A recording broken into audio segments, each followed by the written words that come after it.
ভারতের বিরুদ্ধে ক্রিকেট নিয়ে মুখ বাঁকালেও বাংলাদেশকে জ্বালানি তেল কিনতে হচ্ছে সেই ভারত থেকেই।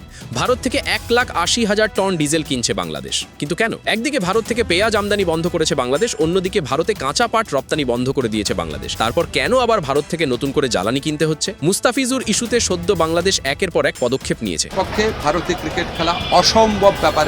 বাংলাদেশ ভারতে টি-20 বিশ্বকাপ খেলতে যাবে না এবং আইপিএল এর সম্প্রচার ইতিমধ্যেই বন্ধ করেছে। এই প্রথম নয়, এর আগেও ভারতীয় বিরোধিতার নানান দৃশ্য দেখা গিয়েছে।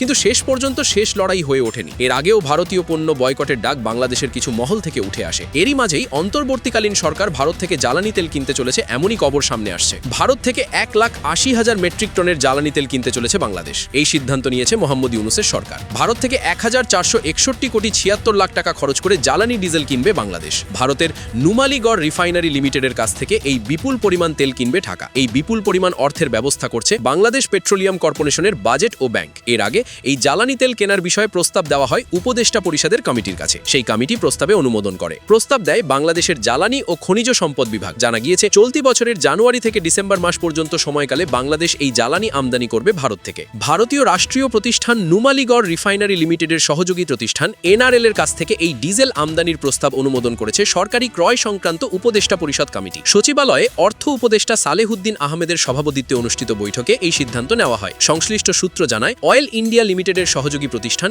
এনআরএল এর সঙ্গে দর কষাকষির ভিত্তিতেই এই আমদানির ব্যয় নির্ধারণ করা হয়েছে। এতে মোট খরচ ধরা হয়েছে 11,91,33,216 মার্কিন ডলার। প্রতি ব্যারেল ডিজেলের প্রিমিয়াম ধরা হয়েছে 5.50 মার্কিন ডলার এবং ভিত্তিমূল্য 83.22 মার্কিন ডলার। ভারতের সাথে অদৃশ্য দ্বন্দ্বের মধ্যেও হঠাৎ জ্বালানি তেল কেনা নিয়ে প্রশ্ন উঠলে জ্বালানি ও খনিজ সম্পদ উপদেষ্টা মোহাম্মদ ফাউজুল কবির খান বলেন, এনআরএল থেকে ডিজেল আমদানি করা হচ্ছে 15 বছরের একটি দীর্ঘমেয়াদী চুক্তির আওতায়। এই চুক্তি বর্তমান সরকার করেনি। আগের সরকারের সময় করা চুক্তির ধারাবাহিকতায় আমদানি কার্যক্রম অব্যাহত রয়েছে। জ্বালানি পরিবহন সহজ ও ব্যয় কমাতে দুই দেশের মধ্যে নির্মাণ করা হয়েছে বাংলাদেশ ভারত মৈত্রী পাইপলাইন। ভারতীয় অর্থায়নে নির্মিত 130 কিলোমিটার দীর্ঘ এই পাইপলাইনের কাজ শেষ হয় 2022 সালের 12 ডিসেম্বর। এই পাইপলাইনের মাধ্যমে এখন ডিজেল পরিবহন করা হচ্ছে। পাশাপাশি 2024 সালের মার্চ থেকে ঢাকায় এনআরএল এর একটি লিয়াজো অফিসও কার্যক্রম শুরু করেছে। এত সব কিছুর পর ভারতের সাথে এমন বাণিজ্যিক চুক্তি আসলে কতটা যৌক্তিক সে প্রশ্ন থেকেই যায়।